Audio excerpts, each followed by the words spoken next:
They found a suitcase after 24 years. No one was ready for what was inside. The mud of Blackwood Reservoir was not like other mud. It was a cold, greedy silt, the color of a bruise, and it smelled of 100 years of secrets. For 20 years, it had held onto the suitcase with the tenacity of a predator. Now, it was letting go.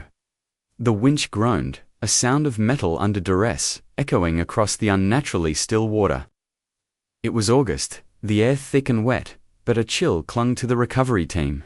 A dampness that had nothing to do with the humidity. They stood on the makeshift pontoon, their faces grim, their movements slow and deliberate, as if in the presence of the dead. The reservoir had been partially drained for dam maintenance. The first time in half a century, revealing a boneyard of forgotten things, rusted-out cars like sleeping metal beasts, tangles of fishing line, and the occasional, unsettlingly modern piece of debris. But the suitcase was different. It surfaced with a final sucking gasp, breaking the water's skin like a leviathan. It wasn't leather, but a hard-shell samsonite, its once vibrant cherry red, now a mottled, sickly brown. Algae clung to it in greasy green tendrils, and a filigree of rust had eaten away at the latches, sealing them shut with the permanence of a tomb. Detective Miles Corrigan watched from the shore, his hands shoved deep into the pockets of his worn jacket. He was a man built of sharp angles and quiet disappointments, his face a roadmap of long nights and lost causes. He'd been a rookie when Ella Vance disappeared. 24 years. A lifetime. He remembered the case file, the grainy photo of a girl with a smile too bright for this world, her eyes full of a future she never got to see. The case had gone cold so fast it had given everyone frostbite. No body, no witnesses, no answers, just a void where a 19-year-old girl used to be. Bring it over here. Gently, Miles called out, his voice rougher than he intended. The two men on the pontoon, their muscles straining, maneuvered the heavy case onto a waiting gurney. The water that streamed from it was black, putrid. It was the water of decay. As they wheeled it toward him, the silence on the shore became absolute. Even the birds seemed to be holding their breath. The press was being held back a quarter mile down the access road, a pack of wolves smelling blood. But for now, this small patch of exposed lakebed was a sacred, terrible space. Miles knelt beside the gurney. He ran a gloved hand over the suitcase's scarred surface. It was cold, colder than it should have been. He could feel the weight of the years, the pressure of the water, the silent scream that had been trapped inside for nearly a quarter of a century. "Let's get it open," he said, his voice low, his forensic technician. A young woman named Chen, with eyes that saw too much, produced a set of tools, a bolt cutter for the padlock someone had added for good measure, and a pry bar for the rusted latches. The air grew thick with anticipation. It was a moment suspended in time, a bubble of reality where the past was about to collide with the present with the force of a car crash. The padlock, a heavy-duty master lock, was the first to go. It snapped with a sharp crack that made everyone flinch. Then came the latches. Chen worked with a surgeon's precision, her brow furrowed in concentration. The first latch gave way with a screech of tortured metal. The second was more stubborn. It fought back, clinging to its secret. She had to put her weight into it, her knuckles white. It finally popped open with a sound like a breaking bone. A smell wafted out. It was not the smell of lake water or decay. It was something else, something cloyingly sweet and chemical. Formaldehyde, underneath it, the faint coppery temps of old blood. Miles felt his stomach clench. He'd smelled it before, in basements and car trunks, the signature scent of preserved violence. "Careful," he whispered, though he wasn't sure why. The damage was done, decades ago. Chen nodded, her face pale. She lifted the lid. Time didn't just slow down. It shattered. The first thing they saw was the fabric. A pale blue, almost white, folded with an impossible neatness. It was a dress. A simple summer dress. The kind a girl might wear on a date. Nestled in its folds, almost as if placed there by a loving hand, was a single withered black rose. But it wasn't the dress or the rose that made the air freeze in their lungs. It was what lay beneath. packed with a chilling, meticulous precision, were not clothes, not personal effects, not the random detritus of a life. The suitcase was a curated collection of horrors, a gallery of stolen moments. There was a lock of long blonde hair, tied with a simple red ribbon. It still held a faint sheen, a ghostly echo of the life it once had. Next to it, a small leather-bound diary, its pages swollen and warped by moisture. The ink bled into illegible blue clouds. There were photographs, dozens of them, but not the happy, smiling kind. They were candid shots, taken from a distance. Elara at a coffee shop, laughing with a friend, unaware of the lens capturing her. Elara walking home from class, her head bowed against the wind. Elara sleeping in her own bed, the photo taken through a window, the image grainy and terrifyingly intimate. The work of a stalker, a predator.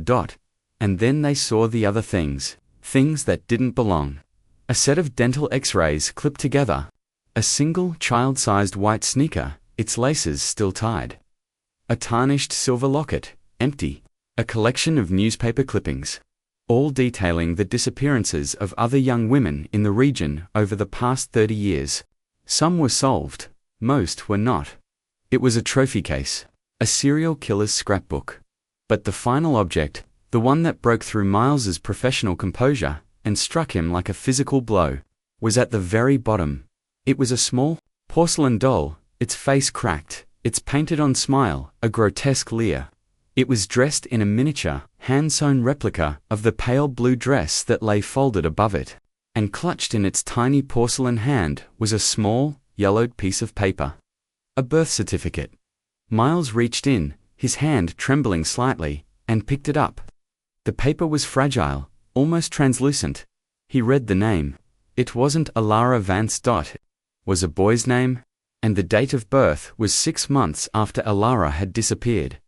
A wave of nausea washed over him. The suitcase wasn't just a tomb, it was a message, a taunt, a story told in the most twisted way imaginable.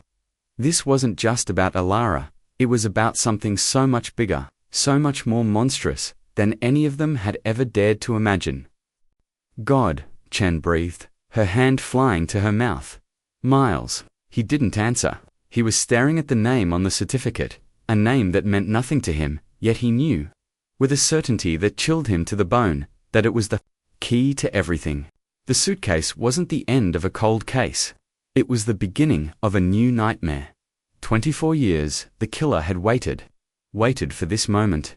For his work to be seen, to be admired. And as Miles stood there, the setting sun, casting long skeletal shadows across the exposed lake bed, he felt a sudden, terrifying certainty. The person who had packed this suitcase was still out there, and they were watching. Elara Vance was the color of sunlight. That's how her younger sister, Sarah, always remembered her. Not just her hair, which was the pale gold of wheat fields in late summer, but her laughter, her energy, the very essence of her. She moved through the world with a careless grace. A whirlwind of paint-splattered jeans, half-finished poems, and the scent of turpentine and wild roses. She was 19, and believed, with the fierce, unshakable conviction of the young, that beauty could save the world. Their childhood home was a small, cluttered house filled with books and music, and the constant, comforting aroma of their mother's baking. It was a safe world, a gentle world. Elara was its bright, burning star, and Sarah, 5 years younger, and infinitely more cautious, was her devoted satellite. She orbited in Elara's golden glow, content to watch her sister paint canvases that were too big for their living room. Her brow furrowed in concentration, a smudge of cobalt blue on her cheek. The world is full of hidden colors, Sarah Bear, Elara would say, her voice full of a conspiratorial excitement. You just have to know how to look for them. Sarah didn't see the hidden colors. She saw the sharp edges of the world, the places where you could get hurt. She saw the way their father's smile never quite reached his eyes after he lost his job, the way their mother's hands trembled when she thought no one was looking. But Elara saw only possibilities. She was going to be a famous artist, live in a loft in the city, and fall in love with someone as passionate and vibrant as she was. Then Julian Croft entered their lives, and the colors began to fade. He wasn't a storm, he was a shadow. He arrived not with a bang, but with a quiet, insidious creep. He was older, in his late 20s, a law student from a family whose name was etched onto the stone facades of half the buildings downtown. The Crofts were old money, old power. They were a dynasty. Julian was their crown prince. He met Elara at a university art show where she had a small, fiery abstract painting on display. He didn't just praise it, he dissected it, speaking of her use of color and texture with a vocabulary that was both impressive and unsettling. He saw her, he said he understood her soul. Elara was mesmerized. No one had ever looked at her with such intensity, such focus. It was as if she were the only person in the world. He was handsome, of course, in a severe, classical way, with dark, brooding eyes and a smile that was used. With calculated precision, he bought her painting for a price that made her gasp, and then he began to buy her time. At first, it was a fairy tale. He would arrive in his gleaming black BMW to pick her up, his presence in their humble driveway. An alien thing. He took her to restaurants where the menus didn't have prices, to galleries and theaters and a world Sarah had only read about in books. He showered her with gifts, a rare set of sable brushes, a first-edition book of poetry, a delicate silver bracelet that she never took off. But Sarah, watching from the periphery, saw the subtle shift, the shadow's edge. Julian's compliments always had a hook. "This is brilliant, Elara. You have so much raw talent. With the right guidance, you could be truly great." The implication was clear. He would be that guidance. Her art, once a wild, joyful explosion of self, became more restrained, more polished. He would stand behind her as she painted, his hand on her shoulder, his voice a low murmur in her ear. "A little less red there, my love. It's too aggressive. Let's try for something more serene." The light in Elara began to dim. Her laughter became less frequent, her arguments with him hushed and frantic, always ending with her tearful apology. He isolated her, slowly, expertly. Her friends were too frivolous, too unsophisticated. They don't understand your potential, darling. They hold you back. Soon, her only friend was Julian. Sarah saw it all. She saw the way his fingers would tighten on Elara's wrist when she spoke to another man. The flash of cold fury in his eyes when she disagreed with him in public.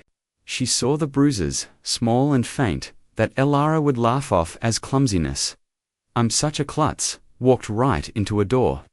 The hidden witness. 14 years old, invisible, and terrified. She tried to talk to Elara once, her heart pounding in her chest. They were in Elara's room, the late afternoon sun slanting through the window, illuminating the dust motes dancing in the air. "He scares me," Sarah whispered, her voice barely audible. Elara, who had been sketching listlessly in her notepad, went still, her back was to Sarah. "Don't be silly," she said, her voice brittle. "Julian is wonderful. He takes care of me. He doesn't let you see anyone. He's changing you." Elara spun around, and for a second, Sarah saw the old fire in her eyes. But it was quickly extinguished, replaced by a desperate, pleading look. "He loves me," she said, as if trying to convince herself. "You're just a kid, you don't understand." The conversation was over. A wall had gone up between them. Built brick by Julian Croft. 24 years later, that wall was a mountain. Sarah lived in a small, sterile apartment in a different city, a place chosen for its anonymity. She was a librarian, a curator of other people's stories, her own life, a book she had slammed shut and refused to reopen. She had never married, never had children. The ghost of her sister, and the shadow of the man who had taken her, had followed her everywhere. She saw the news on a small television in the library's break room. The headline crawled across the bottom of the screen. "Suitcase recovered from Blackwood Reservoir linked to 1999 disappearance of Elara Vance." The coffee mug slipped from her hand and shattered on the linoleum floor. The sound was like a gunshot. In the silent room, the past, which she had buried under 2 decades of routine and denial, erupted like a volcano. The smell of turpentine, the sound of Ellarist's laughter, the cold weight of Julian's gaze, it all came rushing back. Meanwhile, in a sprawling mansion on the wealthiest hill in the state capital, Julian Croft was also watching the news. He was no longer a law student. He was Judge Croft, a man lauded for his sharp legal mind and his unwavering commitment to justice. He sat in a leather armchair, a glass of obscenely expensive scotch in his hand. His hair was now a distinguished silver at the temples, his face lined with what people mistook for wisdom and gravitas. It was only fear. He watched the footage of the muddy, scarred suitcase being wheeled away on a gurney, and a slow, cold smile spread across his face. It was not a smile of mirth, it was a smile of satisfaction, of ownership. He had wondered, over the years, if it would ever surface. Part of him had hoped it would. The waiting had been its own form of exquisite torture, but the reveal was the final act of his masterpiece. He had packed that suitcase with the care of a museum curator. Every item was a brushstroke, every object a line in his twisted poem. It was a monument to his power, his intellect, his control. He had loved Elara, he was sure of it. He had loved her like a collector loves a rare butterfly. He wanted to possess her, to preserve her beauty, to be the sole keeper of her light. But she had tried to fly away. She had betrayed him. In her final, defiant moments, she had told him she was leaving, that she was carrying a secret he could never be allowed to know, a secret that would ruin him. And so, he had done what was necessary. He had pinned the butterfly to the board. He took a slow sip of his scotch. The police would find the trophies. They would find the clippings, the hair, the photographs. They would be horrified. They would be confused. They would see the work of a monster, a phantom. They would never see him. Judge Julian Croft, the pillar of the community, the man who sent monsters to prison. He thought of Sarah, the little sister, the watcher. He hadn't thought about her in years. A loose end, perhaps. But she had been just a child, terrified and powerless. She would be a woman now, a woman who had spent her life looking over her shoulder. He felt a flicker of something that might have been pity, but it quickly curdled into contempt. She was weak. Like her sister, the phone rang, startling him. It was his clerk. Judge Croft. Sorry to bother you, sir. It's about the morning docket. Julian stood up, his posture straightening, the mask of judicial authority slipping perfectly into place. It's no bother at all, Robert, he said, his voice calm and resonant. Let's get to work. Justice, after all, can't wait. He walked toward his study, the news report fading behind him. He felt no fear, no remorse, only the cold, thrilling hum of a game about to begin.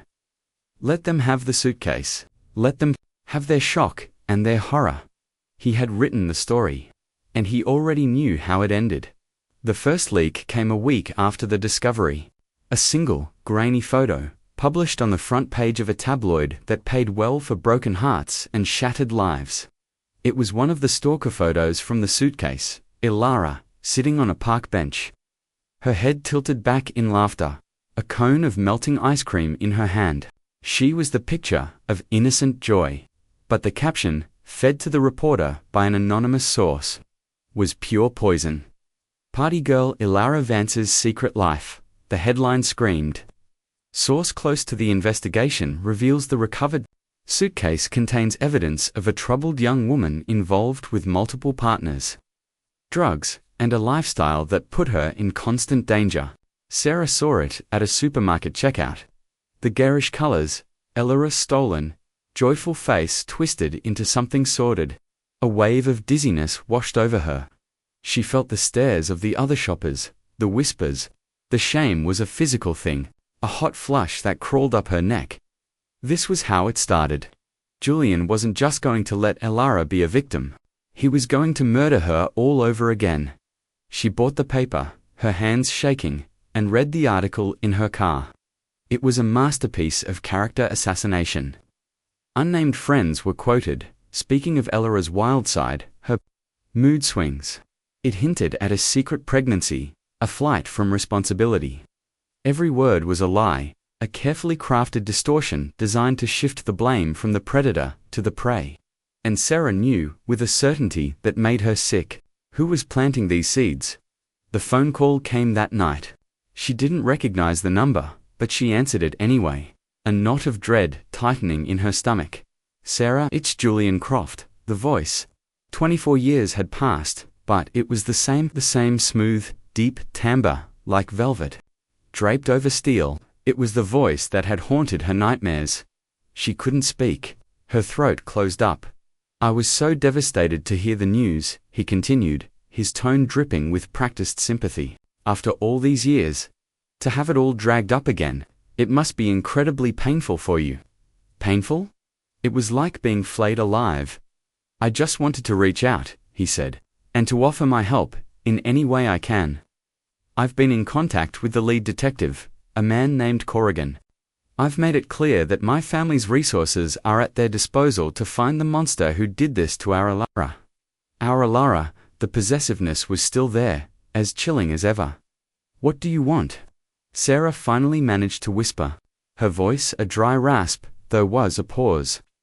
The feigned sympathy evaporated, replaced by something cold and hard. I want what's best for Elara's memory. This media circus. It's grotesque. They're turning her into something she wasn't. I'm trying to protect her, by telling them she was a promiscuous drug addict. The words came out. With more force than she expected, another pause. Longer this time. People are confused, Sarah. They're looking for easy answers. Sometimes, the truth is complicated. A young girl, a difficult situation. People make choices. It's a tragedy. But we can't let them tarnish her legacy by pretending she was a perfect saint. It's not believable. It was gaslighting, pure and simple. He was twisting reality, making the lies sound like a reasonable, compassionate version of the truth. He was testing her. I know what you're doing, she said, her heart hammering against her ribs. I'm trying to help you, Sarah, he said, his voice dropping to a near whisper, a conspiratorial, menacing sound. This is going to get ugly. The police will want to talk to you. They'll dig into your life, into Alara's. Things will come out. Things that are best left buried. For everyone's sake, it would be a shame if your sister's memory was destroyed. It would be a shame if your quiet little life was too. The threat was unmistakable. Stay silent, or I will destroy you, just like I destroyed her.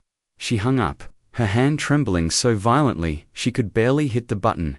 She backed away from the phone as if it were a venomous snake. He knew where she lived. He knew her number. He was a judge. He had power, influence, connections. She was a librarian, a nobody. The hidden witness, still hidden, still terrified. The conflict escalated. Detective Miles Corrigan, a man who trusted his gut more than he trusted powerful men in expensive suits, felt the pressure immediately. Judge Croft was a constant, looming presence. He called for daily updates. He offered expert legal opinions. He arranged a meeting with the district attorney, a man who owed his career to the Croft family, where he subtly suggested the investigation was focusing too much on Elara's past associates and not enough on the theory of a transient killer. This has all the hallmarks of a drifter, a serial predator, Julian said. His hands steepled, his expression one of deep, thoughtful concern. Focusing on her personal life is a distraction. It's a disservice to her memory. Miles sat through the meeting, his jaw tight. He knew exactly what Croft was doing. He was steering the investigation, building a narrative. He had seen the suitcase, the meticulous, obsessive curation of the items, the photographs taken through her bedroom window. This wasn't a drifter. This was personal. This was possession. He tried to interview Sarah. He drove to her city, found her in the hushed, orderly world of her library. She was a ghost, her face pale, her eyes wide with a fear she was trying desperately to conceal. I don't know anything, she said, her voice barely above a whisper, as she stacked books onto a cart, refusing to look at him. It was a long time ago. You were her sister, Miles pressed, keeping his voice gentle. You knew her better than anyone. Tell me about Julian Croft. Sarah flinched, a barely perceptible tremor. He was her boyfriend. He was good to her. He was heartbroken. When she disappeared, the words sounded rehearsed, brittle. Some people say he was controlling, Miles said, watching her closely. People say a lot of things, she whispered, turning her back on him. I have to get back to work. She fled into the stacks, disappearing into the labyrinth of shelves, leaving Miles standing there with a profound sense of failure. The witness was terrified. Croft had gotten to her. The case was being strangled. Before it could even breathe, the humiliation came for Sarah a few days later. A package arrived at her apartment. No return address. Inside, nestled in a bed of black tissue paper, was a single, perfect, black rose. Just like the one from the suitcase, and underneath it, a photograph. It was a picture of her, taken that day, as she spoke to Detective Corrigan in the library. She was looking over her shoulder, her face a mask of fear. It was a message. I see you, I'm watching you, and I know you talked to the police. The fear was no longer a knot in her stomach. It was a physical presence in her apartment, a cold spot in the air, the feeling of being watched at all hours. She started jumping at shadows, her heart leaping into her throat every time the phone rang. He was toying with her, a cat with a cornered mouse. He was enjoying her terror. The final betrayal came from her own parents, worn down by grief, age, and the relentless pressure from the media. They agreed to a televised interview, arranged, of course, by Julian. He sat beside them, a rock of support, holding her mother's hand. Alara was a wonderful, vibrant girl, her mother said, her voice trembling, her eyes vacant. But she was complicated. She had secrets. We just want peace. We want to remember our daughter as she was, not this spectacle. Julian squeezed her hand. The family is asking for privacy, he said, looking directly into the camera, his gaze steady and commanding. They are endorsing the police's theory of an unknown assailant, and have full faith that justice will be done. Sarah watched. On her small television, the black rose sitting on her coffee table like a tiny black hole, sucking all the air out of the room. He had taken everything. He had taken her sister. He had taken her voice. And now he had taken her parents, twisting their grief into a shield for himself. She was utterly, completely alone. The injustice of it was a physical weight, crushing her. She curled into a ball on her sofa, the sobs she had held back for 24 years, finally breaking free. A storm of grief and rage, an absolute soul-crushing terror. The witness was not just hidden anymore. She was being buried alive. The breaking point was not a single, dramatic snap, but a slow, agonizing erosion of her sanity. Sarah stopped sleeping. When she did, the nightmares were relentless.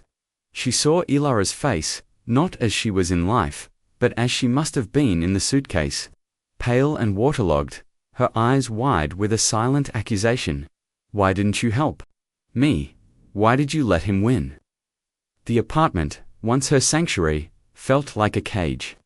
The photograph Julian had sent her sat on her mantelpiece, a constant, mocking reminder of her powerlessness. She was living in a prison of fear, and Julian Croft was the warden. Despair was a physical illness. It made her bones ache, her head throb. She lost weight. Her world shrank to the four walls of her apartment and the suffocating silence within them. One rainy Tuesday, she found herself standing in the middle of her living room, unable to remember if she had eaten, if she had showered, if she had spoken a single word aloud all day. The silence was so profound it was like a sound in itself, a high-pitched ringing in her ears. This was how it ended. Not with a bang, but with a whimper. She would simply fade away, another one of Julian's victims, her story untold. But then, something shifted. A tiny, forgotten memory surfaced through the fog of her terror. It was a memory of Alara, not long before she disappeared. Her sister had become withdrawn, secretive, but there was a moment, a brief flash of the old Alara, the fighter. She had grabbed Sarah's hands, her eyes burning with a strange intensity. "If anything ever happens to me," Alara had said, her voice low and urgent, "don't believe what they say. Don't ever believe him. There's more. There's always more. There's always more. The words echoed in the silent apartment. It was a breadcrumb, a final, desperate message from the past. What had Alara meant? A new energy, born of desperation, surged through her. She wouldn't fade away. She owed Alara more than that. She owed her a voice.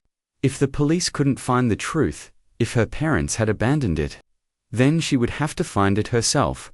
She started with the things she had taken from their childhood home after her parents sold it and moved into a retirement community. A few boxes, stored in the back of her closet, untouched for years.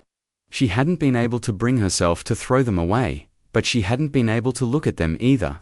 They were time capsules of a life that had been stolen. She pulled them out, dust motes dancing in the dim light. The smell of old paper and dried flowers filled the air. It was like opening a wound. There were Ellarist sketchbooks, filled with vibrant, hopeful drawings that slowly gave way to darker, more chaotic images as Julian's influence grew. There were letters from friends, full of jokes and plans that never happened. And there was a box of her sister's most treasured possessions. Sarah's hands trembled as she lifted the lid. Inside was a collection of trinkets. A smooth, grey stone from a beach they had visited, a dried corsage from a school dance, a silver locket. Sarah opened it. It was the same locket from the suitcase. But this one wasn't empty. Inside were two tiny folded pictures, one of Alara, one of Sarah, sisters. A fresh wave of grief washed over her. Julian had taken the locket from Alara's body and pried out the pictures, leaving it empty to add to his grotesque collection. The cruelty of it was breathtaking, and then she saw it. At the bottom of the box, beneath a stack of old concert tickets, was a small, ornate wooden music box. It was a gift from their grandmother. Its lid was inlaid with mother-of pearl, and when you opened it, a tiny ballerina would twirl to a tinny, delicate rendition of Claire de Lune. Alara had loved it. Sarah picked it up. The wood was smooth and cool beneath her fingers.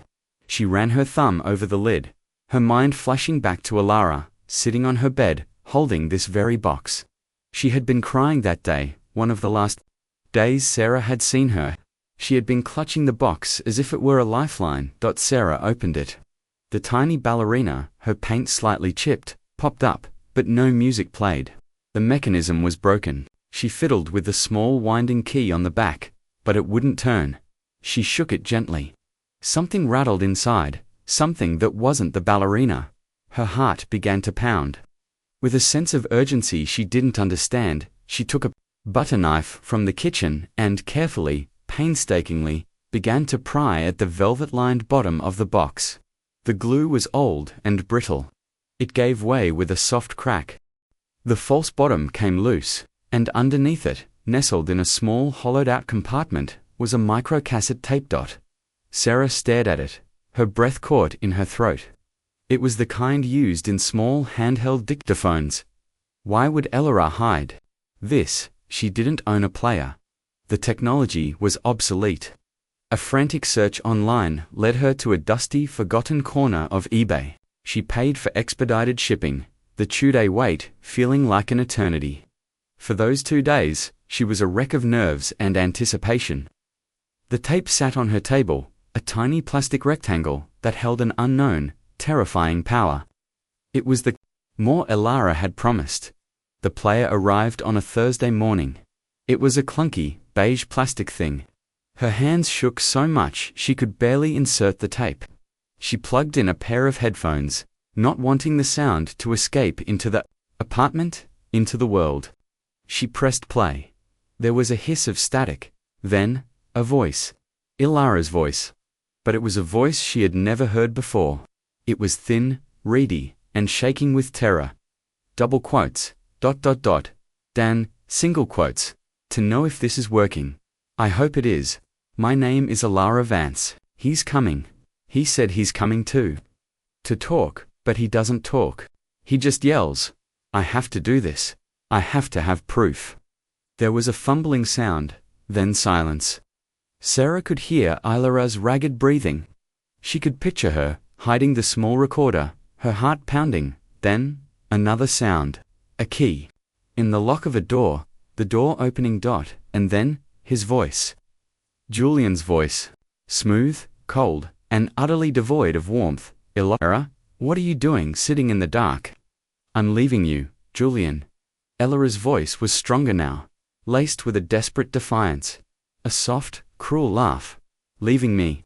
Don't be ridiculous. Where would you go, away from you? I can't do this anymore. You can't control me, you can't own me, own you. My darling, I'm trying to protect you. From yourself. You're emotional, unstable. You need me. No. Elara's voice cracked. I don't, and I'm not letting you do it. I'm not getting rid of it. There was a long, chilling silence. Sarah held her breath, her knuckles white as she gripped the player. Getting rid of what? Julian's voice was dangerously quiet. The baby, Elara whispered. I'm pregnant, and it's yours. But you're not going to touch it. You're not going to touch us? I'll tell everyone what you are. I'll scream it from the rooftops. The plot twist landed like a physical blow. A baby. The birth certificate in the suitcase. It wasn't some random trophy. It was Elara's son. A son Julian had hidden from the world. The sound on the tape changed. A sharp thud, a gasp of pain from Elara. You stupid little bitch, Julian hissed, his voice no longer smooth, but a guttural snarl of pure rage. You think you can ruin me.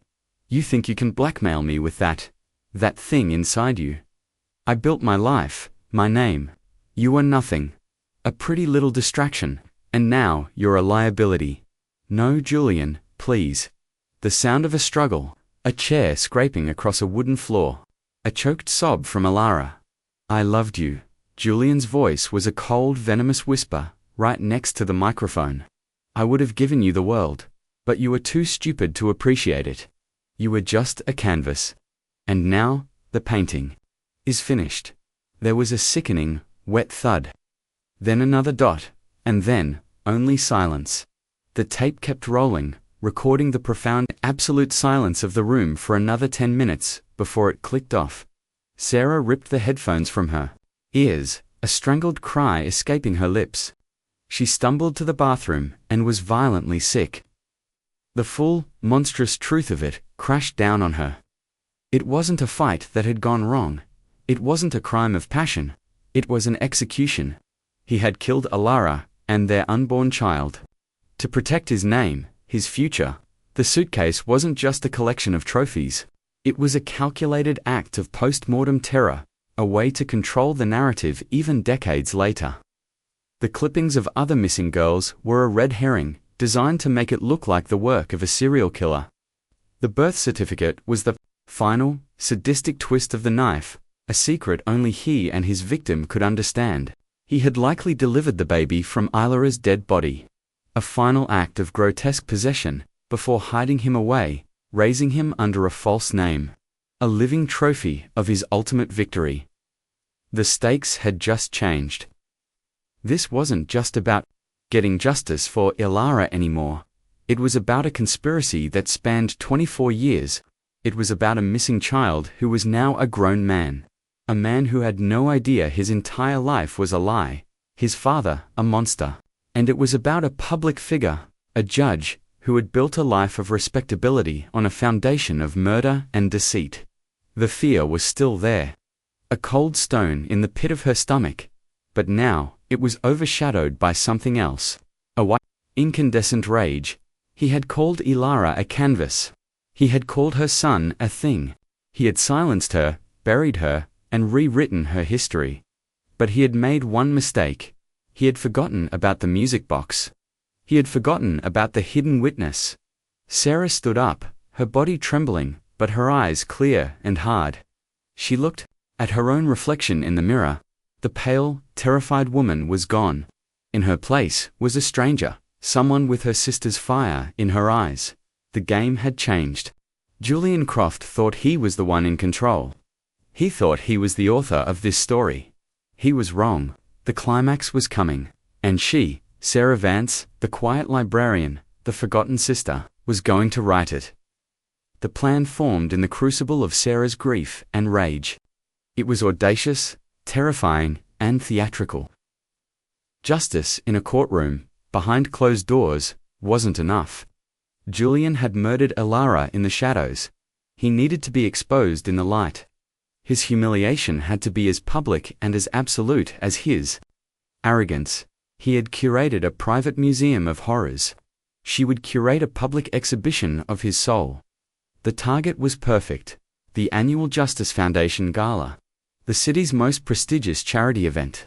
It was a night where the powerful celebrated their own virtue, a glittering spectacle of self-congratulation, and this year, the guest of honor, the recipient of the Foundation's Lifetime Achievement Award for his contributions to the legal community, was the Honorable Judge Julian Croft. Sarah's first step was to find an ally. She couldn't do it alone. She thought of Detective Corrigan. He was a good man, she knew, but he was trapped in a system Julian controlled. Going to him now would mean the tape would be logged as evidence, buried in legal procedure, giving Julian time to spin, to corrupt, to escape. No, this required an attack from outside the system. Her mind went to a name from Alara's old address book, Leo. He had been Alara's friend in the university's theater department, a tech wizard who was always rigging lights and sound for student productions.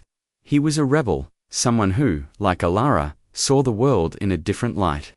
A quick search found him. Leo Martinez, owner of Limelight Productions, one of the top event production companies in the state, and, according to their website's portfolio, they were the exclusive AV provider for the Justice Foundation Gala. It was a long shot. She hadn't spoken to him in nearly 25 years. Would he even remember her? She called him, her heart pounding. Leo, it's Sarah Van Sillero's sister.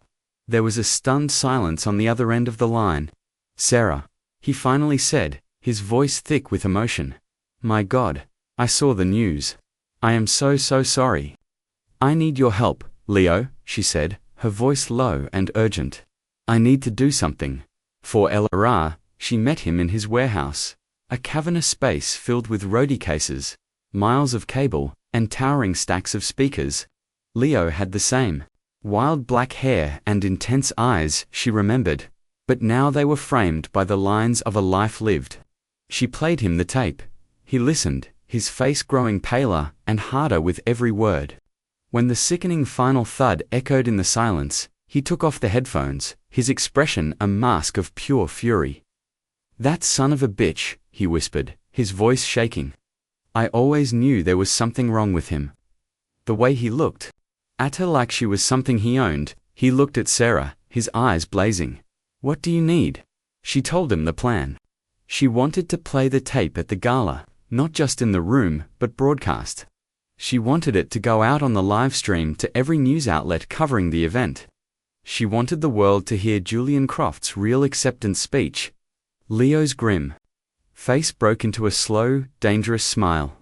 He's getting an award for justice, he said, a dark humor in his tone. Oh, he'll get justice. We'll give him a premiere. The performance of a lifetime. For the next 2 weeks, they planned it with the precision of a military operation. Leo knew the gala's technical setup inside and out. He would run a secondary, hidden audio feed, patched directly into the main broadcast mixer. He would need a trigger, a cue that only he and Sarah would know. They devised a simple signal. When Julian was introduced and walked onto the stage, Sarah, who would be posing as one of Leo's tech assistants, would adjust a specific, unused microphone on the lectern. That would be Leo's cue to hit play. The night of the gala was a surreal dream. The ballroom of the city's grandest hotel was a sea of black ties and sequined gowns. A glittering constellation of the city's elite. The air hummed with champagne-fueled chatter and the clinking of glasses. Sarah, dressed in the all-black uniform of a stagehand, moved through the opulent crowd like a ghost. She felt invisible, a phantom of vengeance in a palace of lies. Her heart was a frantic drum against her ribs. Fear and adrenaline made the scene unnaturally sharp, the colors too bright, the laughter too loud. She saw him across the room. Judge Julian Croft. He was holding court, surrounded by admirers. His wife a woman with the brittle, polished look of old money at his side. He was laughing, a picture of charm and power. He looked completely at ease, a king in his castle. The sight of him, so confident, so untouchable, solidified the last of Sarah's resolve. The awards ceremony began.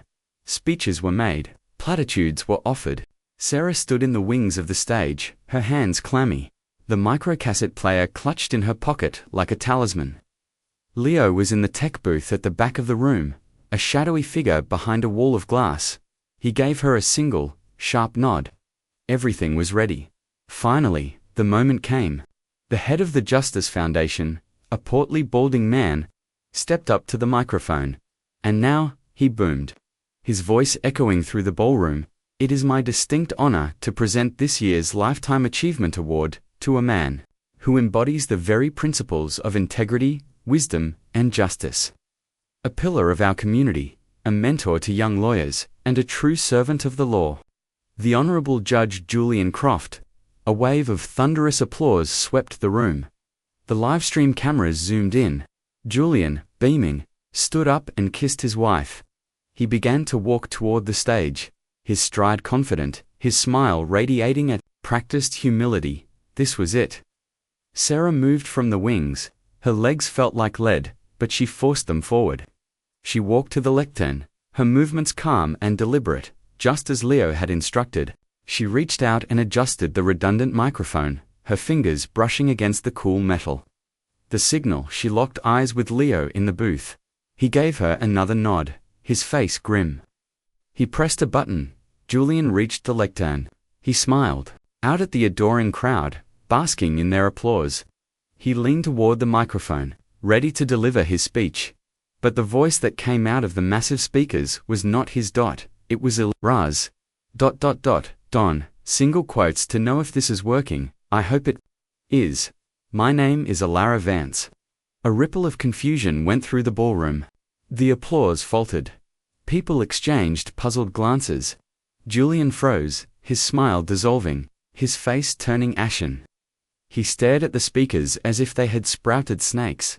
He's coming, he said. He's coming too. To talk. The color drained completely from Julian's face. His eyes darted around the room, wide with panic. He saw Sarah, standing in the wings, her face pale but her eyes burning into him. He knew. The room was now dead silent. The only sound was Ilaros' terrified, tinny voice, amplified 1,000 times, filling every corner of the vast space. The livestream cameras, after a moment of confusion, zoomed in on Julian's face, capturing the mask of respectability, shattering into 1,000,000 pieces. "I'm leaving you, Julian." "Leaving me? Don't be ridiculous." A collective gasp went through the crowd. This was no technical glitch. This was a confession. Julian's wife stood up, her face a mask of horror and disbelief. The reporters in the room were scrambling, shouting into their phones, their faces alight with the frenzy of a career-making scandal. On the stage, Julian was imploding. He stumbled back from the lectern, his hand clutching his chest. He looked like a cornered animal, his eyes darting toward the exits. "I'm pregnant," Elara's voice whispered, a ghostly secret, shared with 1,000 people. "And it's yours." The sound of the struggle, the choked sobs, the sickening thuds, echoed through the ballroom. It was obscene, intimate, and undeniable. "You were just a canvas," Julian's recorded voice snarled. "And now, the painting is finished." The final awful silence of the tape stretched on. No one moved, no one breathed. They were all frozen. Witnesses to a murder, 24 years after the fact. Then, the silence was broken. Not by screams, but by the calm, authoritative voice of Detective Miles Corrigan. He and 2 uniformed officers had entered from a side door, their presence unnoticed in the chaos. They walked calmly onto the stage. "Julian Croft," Corrigan said, his voice steady and clear, amplified by the still-live microphone, "you are under arrest for the murder of Alara Vance." The click of the handcuffs snapping onto Julian's wrists was the loudest sound Sarah had ever heard. It was the sound of a cage door slamming shut. It was the sound of a ghost finally being heard. It was the sound of justice. Julian Croft, the pillar of the community, the honorable judge, didn't resist. He simply crumpled, a hollow man, his life's work of lies and deceit undone in 3 minutes of audio tape. As they led him off the stage, past the flashing cameras and the horrified faces of the people who had adored him, his eyes found Sarah's one last time. They were not filled with rage. They were filled with a look of utter, complete defeat. The witness was hidden no more. The aftermath was not a quiet dawn, but a prolonged, deafening explosion. The story was a global phenomenon. The Gala Confession, they called it. The tape was played on every news channel, dissected on every podcast. Julian Croft became a household name, a synonym for monstrous hypocrisy. His face, contorted in panic as Ilara's voice filled the ballroom, became an iconic image of a spectacular fall from grace. For Sarah, the world tilted on its axis. She was no longer an anonymous librarian. She was a hero, a vigilante, the sister who had avenged her ghost. Reporters camped outside her apartment building. She was inundated with interview requests, book deals, movie offers. They wanted to package her pain, to sell her victory. She refused them all. Her part of the story was over. The rest was just noise. The trial was a formality. The tape was irrefutable. Julian's high-priced lawyers could do nothing against the sound of his own voice, confessing in the past tense. The most shocking revelation came when the state, following the trail from the birth certificate in the suitcase, located Ilarov's son. His name was Daniel. He was 24 years old, a quiet, unassuming architect, living a few states away. He had been raised by a distant cousin of Julian's, a paid caretaker who had been told the boy was the orphaned son of a tragic accident. He had Julian's dark eyes and Ilarov's gentle mouth. He had lived his entire life as a lie. Sarah met him once in a sterile room at the district attorney's office. It was the hardest thing she had ever had to do. What could she say to him? "Hello, I'm your aunt. Your mother was a beautiful soul, and your father is the monster who murdered her before you were born." They sat in silence for a long time. He looked at her, his eyes filled with a profound, bottomless confusion and grief. He was a man adrift, his entire history erased. "She wanted you," Sarah finally said, her voice thick with tears. "On the tape, she was fighting for you. She died fighting for you. You should know that." He just nodded, a single tear tracing a path down his cheek. He was a ghost, just like his mother had been, a living, breathing casualty of Julian's war. Julian Croft was found guilty on all counts and sentenced to life in prison without the possibility of parole. There was no grand speech from him, no plea for mercy. He sat through the verdict with the same empty, defeated expression he'd had when they led him from the stage. The mask was gone, and there was nothing underneath. The world moved on. The news cycle found new scandals, new tragedies. But for Sarah, the silence that followed was heavier than the noise had been. She moved back to her hometown, to a small house on the edge of the woods, not far from the reservoir that had held its secret for so long. She did not feel victorious. She did not feel healed. The rage had burned out, leaving behind a hollow ache. She had won. Justice had been served. But the cost was immeasurable. Ilara was still gone. Daniel's life was irrevocably broken. And Sarah herself was a stranger. A woman forged in a fire she never should have had to walk through. One cool autumn afternoon, a year after the trial, she drove to the cemetery. A new headstone stood gleaming in the sun, nestled between her parents' graves. Ilara Vance. Beloved, sister and mother. She saw the hidden colors. Sarah had had it engraved herself. It was a message only she and Ilara would understand. She stood there for a long time, the wind rustling the leaves of the old oak trees. The world felt quiet. Too quiet. She had spent her life haunted by a ghost. Now, she had to learn to live. With the memory of a person, she had to learn to find the colors again for both of them. She reached into her bag and pulled out a single, vibrant yellow sunflower. It was Ilara's favorite. She had called them pieces of the sun. Sarah knelt and placed the flower at the base of the cold stone. It was a splash of brilliant, defiant color against the gray. A memory surfaced, unbidden. A sunny afternoon in their childhood backyard, Ilara, her face smeared with paint, holding up a canvas. "See, Cereba," she had said, her eyes shining. "Even in the darkest shadows, there's always a little bit of light. You just have to be brave enough to look for it." Sarah looked up at the sky, a vast empty blue. The ache in her chest was still there. It would always be there. It was the price of love, the cost of truth. But for the first time in 20 years, as she looked at that single bright flower, she felt a flicker of something that was not grief, not rage, not fear. It was not peace, not yet. But it was close. It was a beginning. A quiet, bittersweet, and haunting echo of hope.